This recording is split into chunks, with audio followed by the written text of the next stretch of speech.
Housewife's confession, the day I almost packed my bags. In the suburban landscape of Cedar Heights, Michigan, 38-year-old Miranda Caldwell appears to have the perfect life: a successful attorney husband, 2 teenage children, and a beautiful colonial home. But beneath the polished exterior lies a woman drowning in routine, feeling invisible in her own life.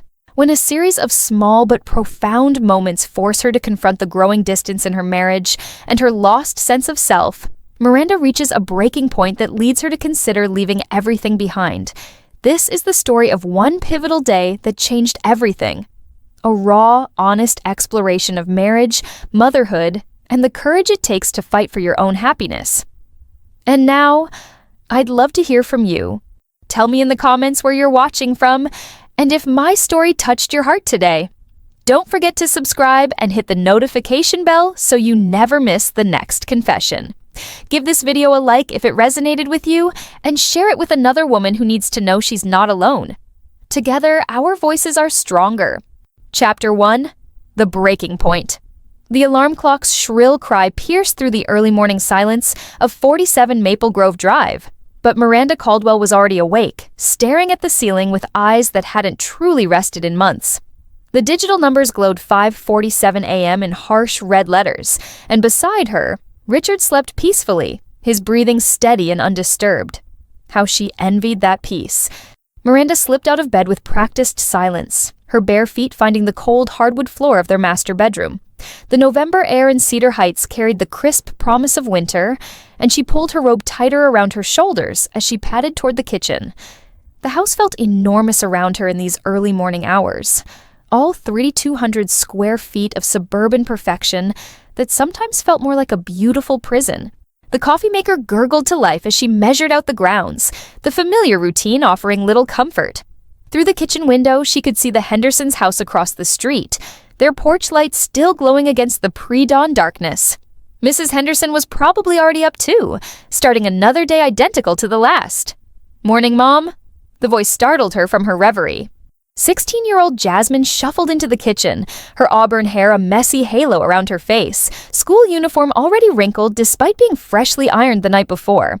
"You're up early," Miranda observed, pouring coffee into her favorite mug, a chipped ceramic piece that read, "World's Best Mom" in faded blue letters. Jasmine had made it in 3rd grade art class, back when Miranda felt like she might actually deserve that title. "Chemistry test," Jasmine mumbled, grabbing a granola bar from the pantry. "I was up late studying. Figured I might as well keep going." Miranda studied her daughter's face, noting the dark circles under her eyes, the stress lines that seemed too mature for someone not yet 17. When had Jasmine started carrying so much weight on her shoulders? When had Miranda stopped noticing? "Honey, you don't have to." "I do, Mom." Jasmine's voice carried an edge of frustration. "You know Dad's expectations. A B+ isn't good enough anymore, remember?" The words hit Miranda like a physical blow. Richard's perfectionist tendencies had always been a source of tension, but when had they started affecting the kids so deeply? She opened her mouth to respond, but Jasmine was already heading back upstairs, granola bar in hand. The house fell silent again, save for the coffee maker's final gurgles and the distant hum of the furnace kicking on. Miranda stood in her pristine kitchen, granite countertops that cost more than some people's cars, stainless steel appliances that gleamed under the recessed lighting, not a single item out of place, and felt utterly alone. 14-year-old Marcus appeared next, his sandy brown hair still bearing the imprint of his pillow. Unlike his sister, he moved through the morning routine with the easy confidence of someone who hadn't yet learned to question their place in the world. "Dad's already gone?" he asked, noting Richard's absence with the casual observation of routine. "Court date today?" He left early. Miranda poured him a glass of orange juice, watching as he grabbed a piece of toast. "Soccer practice after school?" "Yeah. Coach Williams is making us run drills for the championship game next week." Marcus's eyes lit up with genuine excitement. "You're still coming, right? To the game, I mean." "Of course." But the answer came automatically, but even as she said it, Miranda felt a familiar pang of uncertainty. How many games had she attended over the years? How many times had she sat in those metal bleachers, cheering and clapping, while feeling completely disconnected from her own life? After the kids left for school, the house settled into its daytime quiet. Miranda moved through her morning routine, Dishes in the dishwasher, beds made, laundry sorted, with mechanical precision. These were the tasks that filled her days, the endless cycle of maintenance that kept their lives running smoothly while slowly eroding her sense of self. The mailbox yielded the usual collection of bills, catalogs, and advertisements, but nestled between them was something unexpected. A letter addressed to her in elegant handwriting she didn't recognize. The return address read, Bellingham Academy for the Arts, Seattle, Washington. Miranda's heart skipped as she tore open the envelope. Inside was the acceptance letter for a creative writing program she'd applied for months ago, in a moment of desperate hope. The letter was warm and encouraging, congratulating her on her compelling personal essay and inviting her to join their intensive 6-month residential program beginning in January. For a moment, she felt something she'd almost forgotten: excitement, possibility, the electric thrill of potential. She had written that essay during one of Richard's business trips, pouring her heart onto the page about dreams deferred and identities lost in the beautiful chaos of family life. She'd never told anyone about the application, had barely allowed herself to hope for acceptance. But as the initial euphoria faded, reality crept back in. Richard's career was at a crucial point. He was being considered for partner at his firm. The kids needed stability, especially with Jasmine's senior year approaching. The timing was impossible. Miranda folded the letter and placed it on the kitchen counter, where it seemed to glow with accusation. The morning light streaming through the windows suddenly felt harsh, illuminating every perfect detail of her perfect life that no longer felt like her own. The phone rang, interrupting her spiral of thoughts. Richard's voice came through the speaker, brisk and professional even in their private conversations. Miranda, I need you to pick up my dry cleaning before 5. The navy suit, I need it for tomorrow's client dinner. Of course, she said, her voice steady despite the turmoil in her chest. How's the hearing going? Long day ahead. Don't wait up tonight if I'm late. The line went quiet for a moment. Oh, and can you call the landscaper? The sprinkler system in the back needs adjustment before winter. I'll take care of it. Great. Love you. The words felt hollow, a reflexive closing to their conversation rather than a genuine expression of feeling. How long had it been since they'd had a real conversation? Not about schedules or household management or the kids' activities, but about dreams, fears, hopes, the things that had drawn them together 20 years ago? After hanging up, Miranda sat in the breakfast nook, staring out at their perfectly manicured backyard. The landscaper would come, adjust the sprinklers, and everything would continue running like clockwork. Just like her life. Perfectly maintained, efficiently managed, and somehow completely empty. The acceptance letter seemed to pulse with possibility from across the room, but Miranda turned away from it. Some dreams, she told herself, were meant to stay dreams. But as she prepared to start another day, identical to all the others, a small voice inside her wondered, what if they didn't have to? Chapter 2. Echoes of Who I Used to Be. The Cedar Heights Community Center hummed with the familiar energy of Tuesday afternoon activities, kids' karate classes, senior citizens' water aerobics, and Miranda's book club meeting in Conference Room B. She'd been attending these monthly gatherings for 3 years now, initially excited about the prospect of intellectual stimulation and adult conversation. Lately, though, even this small escape felt routine. So, what did everyone think of this month's selection? Asked Patricia Moreau, the unofficial leader of their group. Her silver hair was pulled back in a perfect chignon, and her reading glasses hung from a delicate chain around her neck. Patricia was everything Miranda had imagined she might become in her 60s.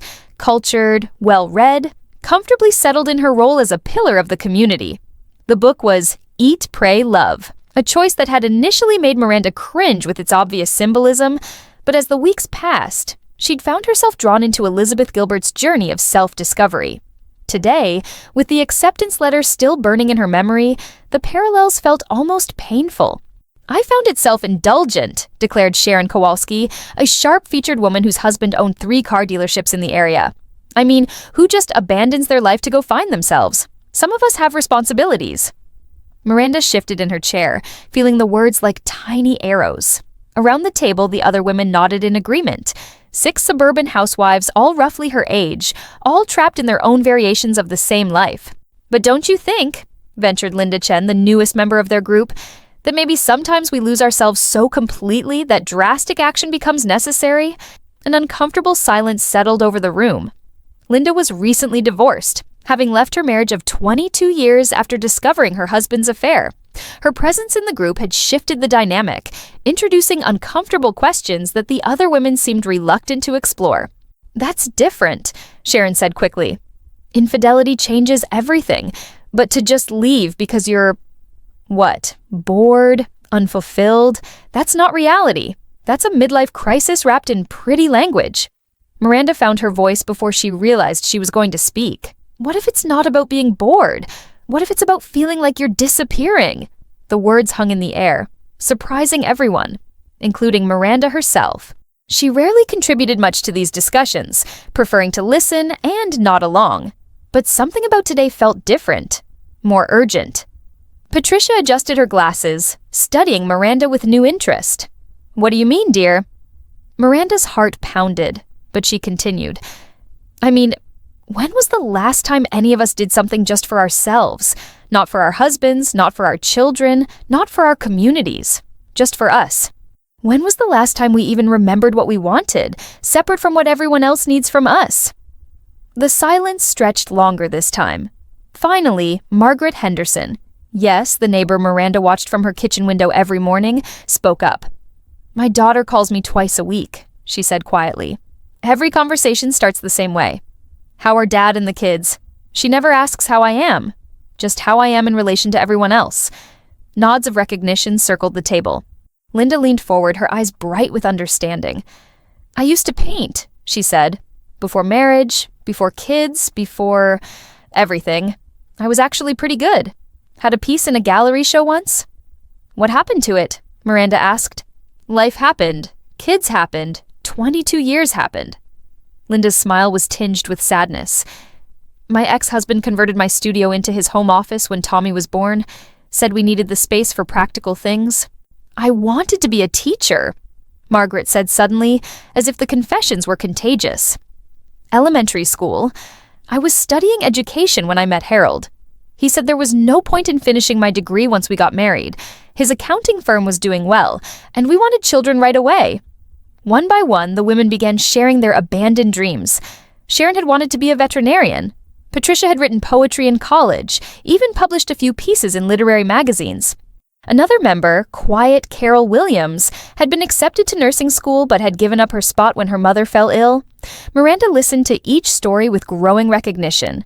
They were all the same story, really. Variations on a theme of dreams deferred, identities subsumed, lives built around everyone else's needs and expectations. "I applied to a writing program," Miranda said suddenly, surprising herself again. "A creative writing intensive in Seattle. I got accepted." The admission hung in the air like a confession. She hadn't planned to tell anyone, hadn't even fully acknowledged to herself how badly she wanted it until the words left her mouth. "Miranda, that's wonderful," Linda exclaimed, but her enthusiasm quickly dimmed as she read Miranda's expression. "Isn't it?" "It's impossible," Miranda said, echoing the thoughts that had been cycling through her mind all day. 6 months in Seattle. Residential program. Richard's up for partner. Jasmine's a senior. Marcus has the championship game next week. "There will always be a reason not to go," Linda said gently. "Always something more important. Someone who needs you more. That's how 22 years disappear without you noticing." The meeting ended earlier than usual, the women dispersing with an unusual quiet. As Miranda gathered her things, Patricia approached her. "My dear," the older woman said, placing a gentle hand on Miranda's arm, "I've been in this community for 40 years. I've watched a lot of young women grow up, start families, build lives. Do you know what I see in most of them?" Miranda shook her head. "Regret. Not about the choices they made necessarily, but about the ones they didn't make, the chances they didn't take." Patricia's eyes were kind but serious. "I'm not saying you should pack up and move to Seattle tomorrow, but don't dismiss this opportunity without really considering what it might mean for you." Driving home through the tree-lined streets of Cedar Heights, Miranda found herself taking the long way, past the high school where she'd once imagined teaching, past the small bookstore where she used to spend hours browsing. The town looked the same as always. Well-maintained, prosperous, safe, but today it felt different. Today it felt like a beautiful cage. At home, she found Marcus at the kitchen table, homework spread out in organized piles around him. He looked up as she entered, his expression unusually serious for a 14-year-old. "Mom, can we talk?" Miranda set down her purse, concerned by his tone. "Of course, honey. What's wrong?" Marcus fidgeted with his pencil, clearly struggling with something. "It's about Dad," he said finally. "And the championship game." Miranda's heart sank. "What about it?" "He can't come. I heard him on the phone earlier. He's got some big client thing that weekend. He said you'd be there, that you'd take pictures and everything, but—" Marcus's voice trailed off. "But you wanted your dad there too." Marcus nodded, trying to look mature about his disappointment.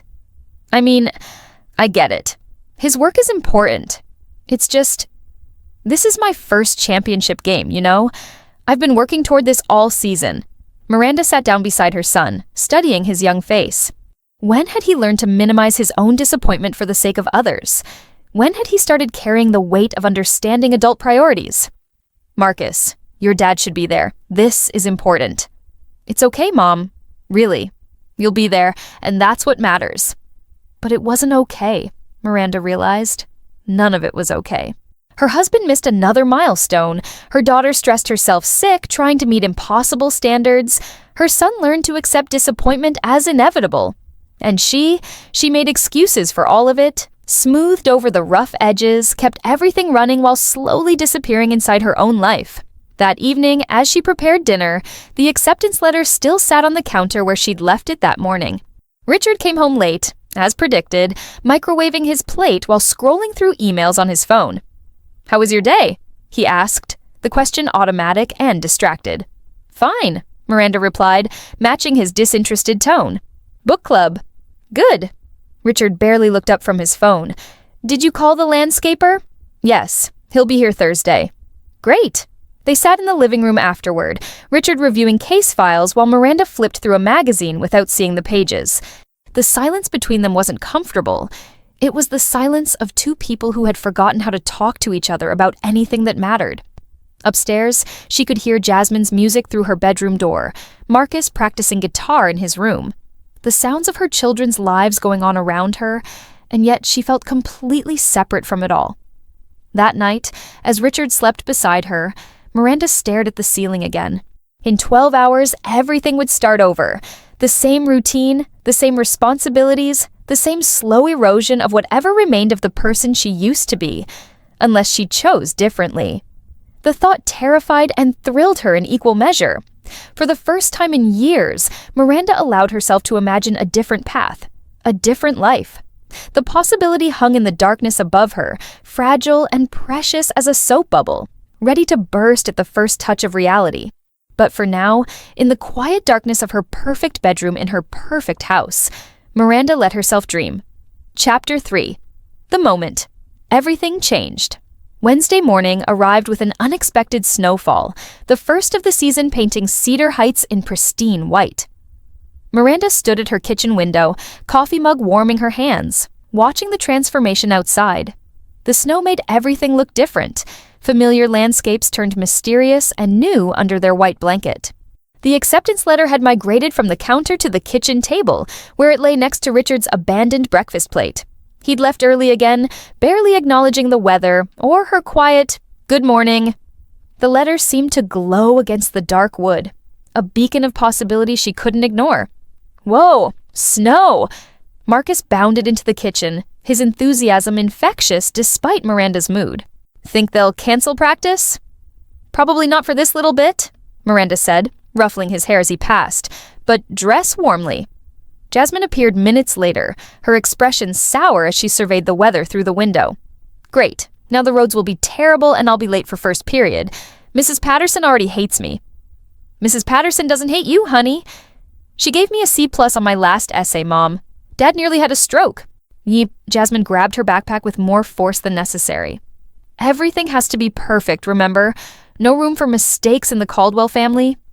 The bitterness in her daughter's voice stopped Miranda cold. When had Jasmine started carrying so much resentment? How had Miranda missed the weight of expectations crushing her children's spirits? After the kids left, Miranda found herself staring at the acceptance letter again. 6 months in Seattle. 6 months to remember who she was before she became someone's wife, someone's mother, someone's support system. The program director had written a personal note at the bottom. Your essay about finding your voice again was deeply moving. We believe you have important stories to tell. Stories to tell. Miranda couldn't remember the last time she'd thought she had anything important to say. The phone rang, interrupting her thoughts. It was Miranda Caldwell, Richard's mother, her voice crisp with authority even at 78. Miranda, dear, I need to discuss Thanksgiving arrangements. Of course. Miranda grabbed a pen, already preparing to take notes. Planning family gatherings had become one of her unofficial responsibilities years ago. Richard's brother David is bringing the new girlfriend. What's her name, Stephanie? She's vegetarian, apparently, so we'll need to accommodate that. And David's ex-wife is dropping off the children Sunday morning, so they'll need somewhere to stay Saturday night. Eleanor's voice faded into background noise as Miranda found herself staring out at the snow-covered yard. How many years had she spent managing other people's needs, anticipating their requirements, smoothing over complications? How many family gatherings had she orchestrated while her own preferences remained unvoiced, unasked? So you'll handle the menu planning, won't you? You're so good at these things. Actually, Miranda heard herself say, this year might be different. The silence on the other end was pregnant with surprise. Miranda Caldwell was not accustomed to anything being different from her carefully laid plans. I'm sorry, dear. What do you mean, different? Miranda's heart pounded, but she pressed on. I might not be able to host this year, Eleanor. I'm considering some opportunities that might take me away. Another silence. Longer this time. When Eleanor spoke again, her voice carried the sharp edge of disapproval. Miranda, I hope you're not considering anything rash. Richard is at such a crucial point in his career. The children need stability. This is hardly the time for whatever this is. The familiar weight of expectations settled on Miranda's shoulders. Be supportive. Be accommodating. Be invisible. The same script she'd been following for 20 years. I understand your concerns, Miranda said carefully, but I need to think about what's best for everyone, including myself. Well, Eleanor's tone could have frozen the remaining coffee in Miranda's mug. I suppose I'll have to make other arrangements then, though I must say I'm surprised by this sudden selfishness. The call ended with Eleanor's polite but frosty goodbye, leaving Miranda shaking with a combination of anxiety and exhilaration. She'd never directly contradicted her mother-in-law before, had never prioritized her own needs over family expectations. The morning passed in a blur of household tasks, but Miranda found herself moving through them mechanically, her mind elsewhere. Around noon, her phone buzzed with a text from Linda Chen. Coffee? I keep thinking about yesterday's book club. They met at Brewster's, a small cafe in downtown Cedar Heights that Miranda rarely visited. Linda was already there, her dark hair pulled back in a simple ponytail, her expression warm but serious. You look like someone who didn't sleep much, Linda observed, as Miranda settled across from her. Is it that obvious? Recognition. Linda stirred her latte thoughtfully. I remember those nights when I first started questioning everything, when the possibility of change felt both terrifying and essential. Miranda found herself telling Linda everything, about the acceptance letter, about Marcus's disappointment over his father's absence, about Jasmine's bitter comments, about Eleanor's disapproval. The words poured out in a rush, as if a dam had burst. The thing is, Miranda said finally, I don't even know who I am anymore. I mean, I'm Richard's wife, and Jasmine and Marcus's mother, and the person everyone calls when they need something organized or managed. But who am I? What do I want? I can't even remember. Linda nodded knowingly. I felt the same way when I decided to leave David. Everyone called it a midlife crisis, as if wanting to remember yourself was somehow pathological. How did you know? How did you know it was the right choice? I didn't. Linda's honesty was stark. I was terrified. Leaving meant giving up financial security, disappointing my children, becoming the topic of neighborhood gossip. But staying meant disappearing completely. Some choices aren't about right or wrong. They're about survival. Miranda stared out the cafe window at the snow-covered street. Cedar Heights looked like a Norman Rockwell painting, all wholesome American dreams made manifest. But today, the perfection felt suffocating. "My marriage isn't bad," Miranda said quietly. "Richard isn't abusive or unfaithful or cruel. He's just absent. We're like roommates who happen to share children and a mortgage." "That might be worse in some ways," Linda said. "It's easier to leave a terrible situation than a mediocre one. At least terrible gives you clear justification." They sat in comfortable silence for a moment, watching the snow fall harder outside. Finally, Linda spoke again. "Can I tell you something? In my marriage, I used to have this recurring dream. I was standing in a train station, and there were all these trains leaving for different destinations. Paris, San Francisco, somewhere in the mountains. I knew I was supposed to get on one of them, but I couldn't decide which one. So I stood there, paralyzed, until all the trains left and the station emptied out." "What do you think it meant?" "I think it meant I was so afraid of making the wrong choice that I forgot making no choice is still a choice. And usually, it's the worst one." That afternoon, Miranda picked up the kids from school in silence, each lost in their own thoughts. The snow had continued falling, turning their drive home into a slow, careful navigation through increasingly difficult conditions. At a red light, she glanced in the rearview mirror and saw Jasmine staring out the window, her young face etched with worry lines that belonged on someone much older. "Jazz, everything okay?" Jasmine met her eyes in the mirror. "Mom, can I ask you something?" "Of course." "Are you happy?" The question hit Miranda like a physical blow. In the passenger seat, Marcus looked up from his phone, suddenly alert to the conversation. The light turned green, but Miranda found herself frozen, just like in Linda's dream. Why would you ask that?" "Because you always look sad," Marcus said quietly. "Like, not crying sad, but empty sad. Like you're not really here." Miranda's hands tightened on the steering wheel. A car behind them honked gently, and she realized they were still sitting at the green light. She pulled over to the curb, her heart pounding. "Mom?" Jasmine's voice carried genuine concern now. Miranda turned to face her children, really look at them, perhaps for the first time in months. Jasmine, 16 and already carrying the weight of adult expectations. Marcus, 14 and learning to minimize his own needs to avoid disappointment. When had they become so wise, so careful, so aware of the cracks in their family's foundation? "I don't know," she said finally, her voice barely above a whisper. "I don't know if I'm happy." The honesty hung in the car like a revelation. Marcus reached over and squeezed her shoulder, a gesture so tender and mature it nearly broke her heart.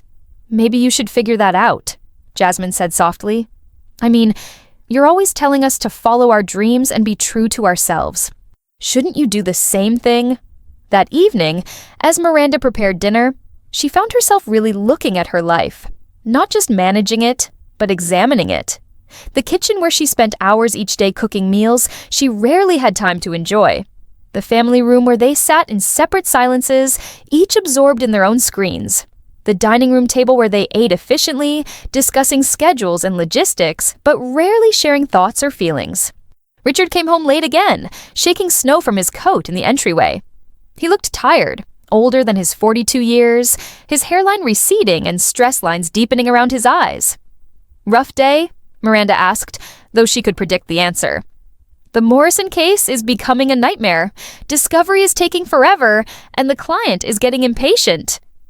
Richard loosened his tie, moving through the kitchen like a man on autopilot. "How was your day?" Here it was, the moment that played out every evening. The perfunctory question, the expected response, the comfortable distance they maintained even when standing 3 feet apart. But tonight, Miranda found herself really looking at her husband too. When had Richard stopped seeing her as anything more than the person who managed his domestic life? When had she stopped trying to be seen? "Richard," she said suddenly, "when was the last time we talked? Really talked? About something other than schedules or the kids or your work?" He paused, clearly caught off guard by the question. "I don't know. Why?"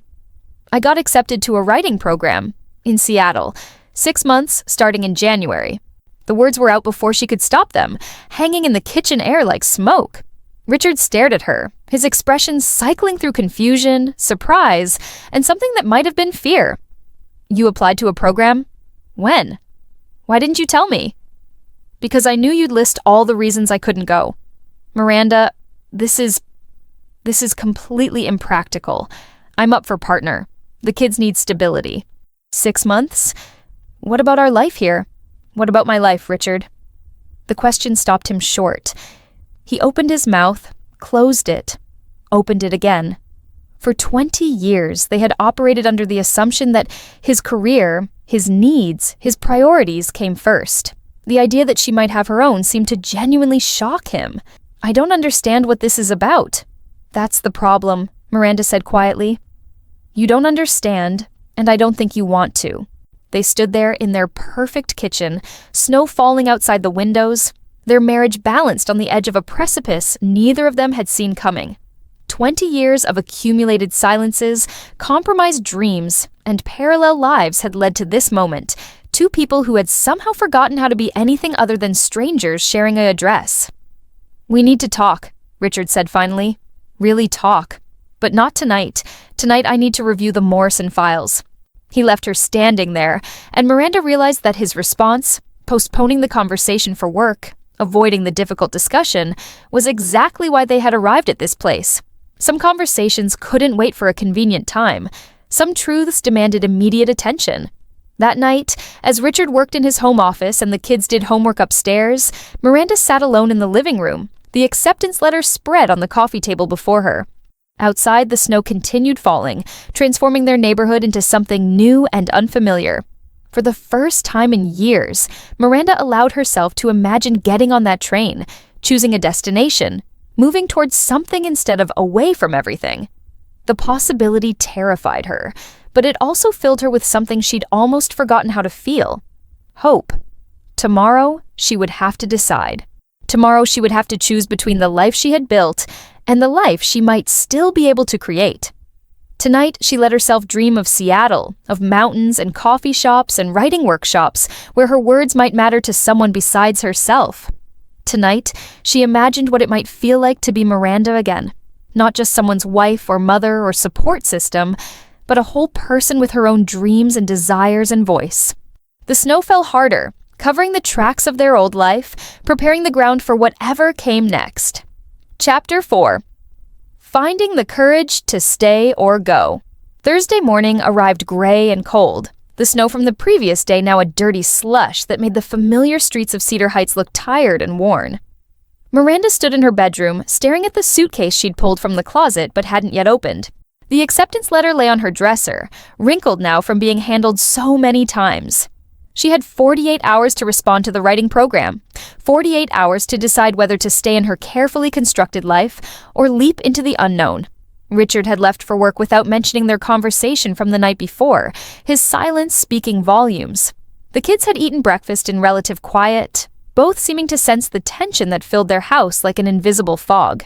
Now, alone with her thoughts, Miranda found herself paralyzed by the weight of the decision.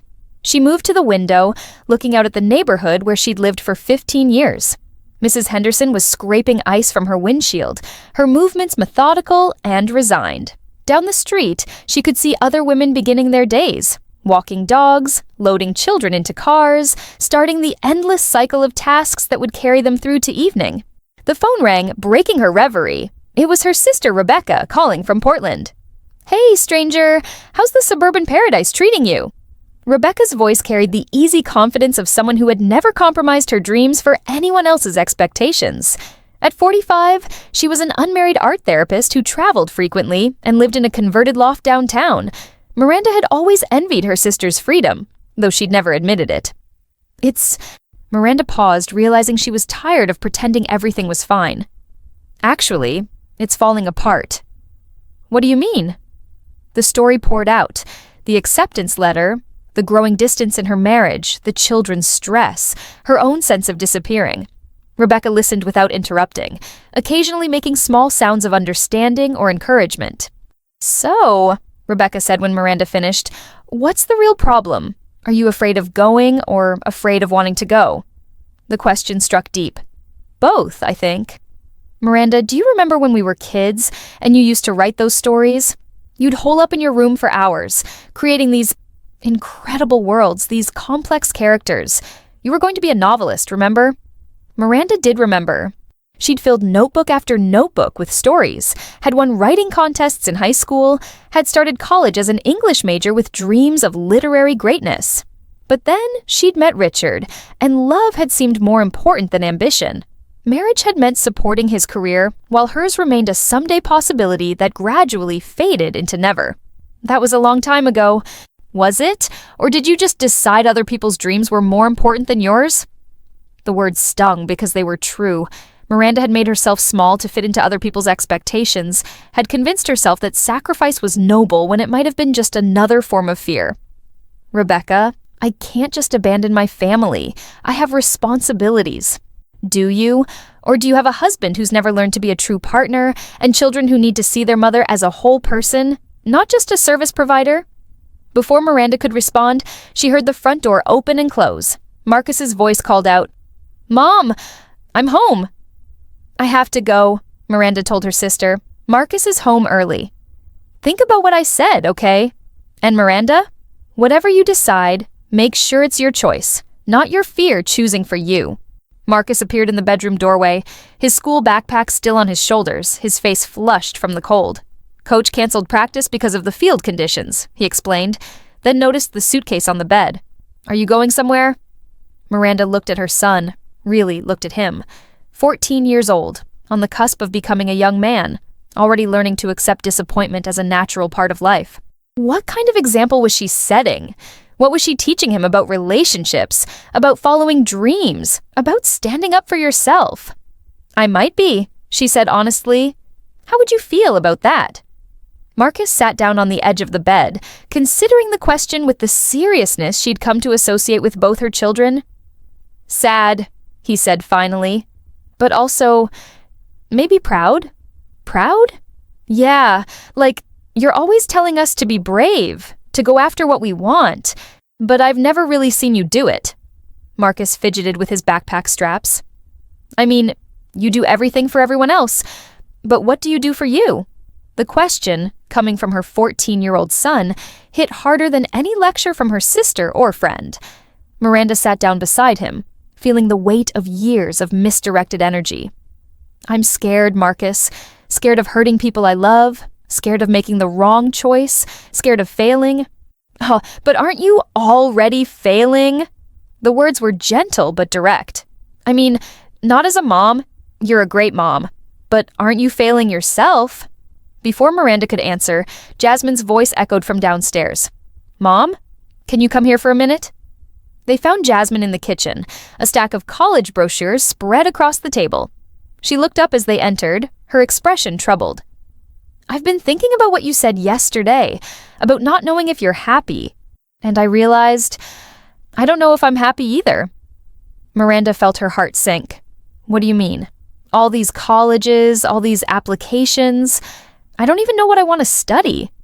I've been so focused on meeting Dad's expectations, on getting into the right school, that I never stopped to think about what I actually want." Jasmine picked up a brochure from Northwestern, her father's alma mater. "Dad's been pushing this one, says their business program is excellent." "But I don't want to study business. I want to study environmental science. I want to work on climate change solutions." "That's wonderful, honey. Environmental science is..." "But Dad says it's not practical. Says there's no money in saving the world." Jasmine's voice carried the same bitterness Miranda had noticed before. "So I've been pretending to want what he wants, just like what? Just like you do." The words hung in the kitchen like an indictment. Miranda realized that her children had been watching her sacrifice her dreams for 20 years, learning that self-denial was love, that disappearing was noble. "What if we all stopped pretending?" Marcus said suddenly. "What if we all just said what we really wanted?" It was such a simple question, but it felt revolutionary. Miranda looked at her children, really looked at them, and saw not the carefully managed lives she'd been orchestrating, but two young people desperate to be authentic, to be seen, to be allowed to want things for themselves. "I want to go to Seattle," Miranda said, surprising herself with the firmness in her voice. "I want to write. I want to remember who I am outside of being your mom and dad's wife. I love you both more than anything, but I need to find myself again. I want to study environmental science," Jasmine said, as if Miranda's honesty had given her permission. "Even if Dad thinks it's impractical." "And I want Dad to come to my championship game," Marcus added. "I want him to care enough about something I love to rearrange his schedule just once." They stood there in their kitchen, three people who had spent years accommodating one missing member of their family, finally acknowledging their own needs and desires. "So what do we do about it?" Jasmine asked. "We talk to your father," Miranda said. "We have the conversation we should have had years ago." Richard came home that evening to find his family waiting for him in the living room, not scattered throughout the house with their individual devices, but sitting together, united in purpose. His expression shifted from surprise to wariness as he took in the scene. "What's going on?" he asked, loosening his tie. "We need to talk," Miranda said. "All of us. As a family." Richard glanced at his watch, a gesture that had become automatic over the years. "Can this wait? I have briefs to review for tomorrow's—" "No," Miranda interrupted, her voice steady but firm. "It can't wait. It's already waited too long." Something in her tone must have registered, because Richard sat down, his full attention focused on them for the first time in months.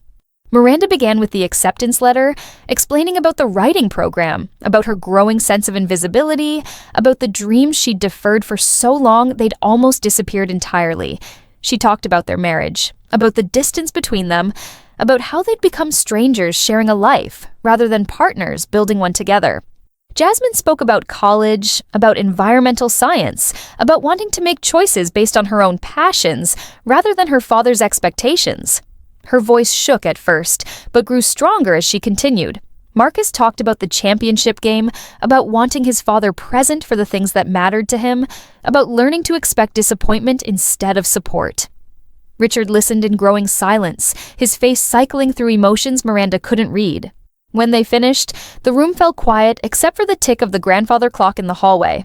"I don't understand," Richard said finally. "I work 70 hours a week to provide for this family. I've given you everything. This house, private schools, security. What more do you want?" "We want you," Marcus said simply. "Not your money or your house. You. And I want partnership," Miranda added. "I want a marriage where my dreams matter too, where I'm seen as more than just the person who manages your domestic life." Richard ran his hands through his hair, a gesture Miranda recognized from their early years together when he was stressed, but still engaged enough to show it. "Miranda, the writing program, it's not practical. 6 months in Seattle, leaving the kids, the cost of staying might be higher," she said quietly. "For all of us." What does that mean?" Miranda looked at her children, drawing strength from their presence. "It means I'm going to Seattle, Richard, with or without your support. I've already arranged for the kids to stay with my mother during school breaks, and they're old enough to manage themselves most of the time, but I'd rather go with your blessing than without it." The silence stretched longer this time. Richard looked around the room, at the family photos on the mantle, at the children he'd worked so hard to provide for, at the wife he'd somehow forgotten to actually see.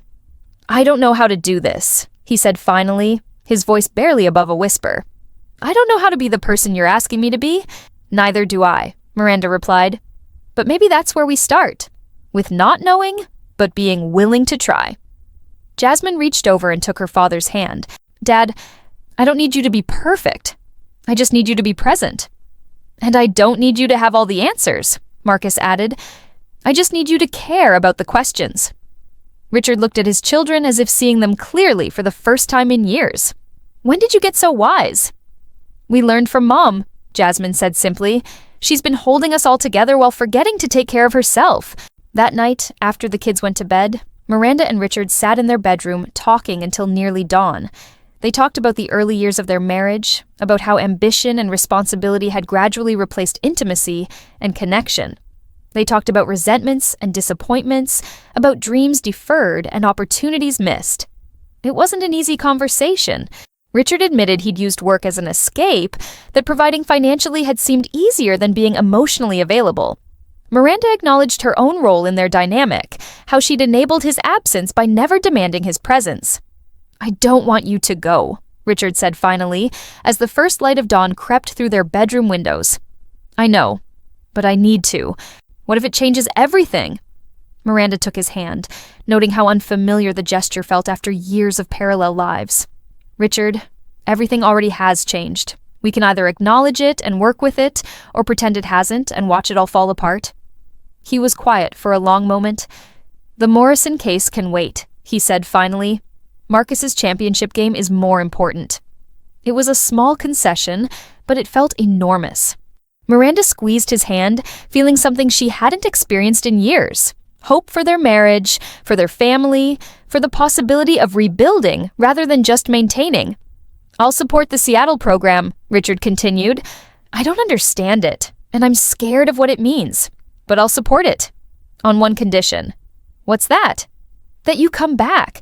That we use this time apart to figure out how to be together again. Really together. That this is about finding yourself, not losing us." "I want to come back," Miranda said, meaning it completely. "But I need to know there's something worth coming back to." Friday morning brought sunshine for the first time in days, melting the slush and revealing the green grass underneath. Miranda stood in her kitchen, the acceptance letter now signed and ready to mail, watching Mrs. Henderson water her plants through the window. But today, instead of resignation, she saw possibility in her neighbor's routine, purpose in the simple acts of care and maintenance. The house felt different too. Not like a prison, but like a home that could be left and returned to. A foundation rather than a cage. Jasmine appeared for breakfast, her college brochures reorganized with environmental science programs on top. She'd called Northwestern the night before to withdraw her early admission application, her voice steady with newfound confidence. Marcus bounced down the stairs, his championship game jersey in his hands. "Dad's really coming today?" "He'll be there," Miranda confirmed, and saw her son's face light up with genuine joy. Richard appeared in the doorway, dressed casually for the first time in months. He looked younger somehow, less burdened by the weight of constant responsibility. "Ready for the game?" he asked Marcus, and Miranda heard real interest in his voice, not just paternal duty. As they prepared to leave for the soccer field, Miranda felt a strange mix of emotions. In 2 months, she would be in Seattle, beginning a journey she couldn't fully imagine. But today, she was exactly where she needed to be, present with her family, supporting her son, beginning the slow work of rebuilding rather than just maintaining. The championship game was everything Marcus had worked for all season. He played with intensity and joy, his face glowing every time he spotted his parents in the stands. Richard cheered louder than Miranda had ever heard him, his work phone forgotten in the car. They won 3-2, Marcus scoring the final goal in the last minutes of the game. As the team celebrated on the field, Miranda looked at her family. Richard hugging Marcus with genuine pride, Jasmine cheering from the sidelines, all of them present and engaged in the moment. This was what she'd been fighting for without realizing it. Not perfection, but presence. Not the absence of problems, but the willingness to face them together. That evening, as they celebrated at Marcus's favorite restaurant, Miranda felt something she hadn't experienced in years. Contentment. Not the resignation she'd mistaken for peace, but the deep satisfaction of knowing she was exactly where she belonged, exactly who she was meant to be. The road ahead wouldn't be easy. Seattle would challenge her, test her, force her to grow in ways she couldn't anticipate. Her marriage would require constant work, conscious effort, the courage to keep choosing each other every day. Her children would continue growing, needing different things as they became more themselves. But for the first time in 20 years, Miranda felt equal to the challenge. She was no longer disappearing into other people's lives, but creating space for her own while remaining connected to theirs. 2 months later, as her plane lifted off from Detroit Metropolitan Airport bound for Seattle, Miranda pressed her face to the window and watched Cedar Heights disappear below her. In her carry-on bag was a notebook filled with story ideas, contact information for her writing workshop cohort, and a letter from Richard that she would read when homesickness threatened her resolve. But she also carried something more precious, the knowledge that she was not running away from her life, but running toward a fuller version of it. She was not abandoning her family, but modeling for them what courage looked like. 6 months in Seattle wouldn't solve everything, but it would give her back her voice, her sense of purpose, her connection to the dreams she'd thought were lost forever. And when she returned, as she would return, she would bring all of herself home, not just the parts that served others. The plane climbed higher, carrying her toward mountains and possibility, toward the person she had always been but had forgotten how to be. Below, the lights of her hometown faded into the distance, but the love that connected her to that place, to the people who mattered most remained as constant as her heartbeat. Miranda Caldwell was finally on her way home, to herself, to her dreams, to the life she was brave enough to choose. The end. And now, I'd love to hear from you.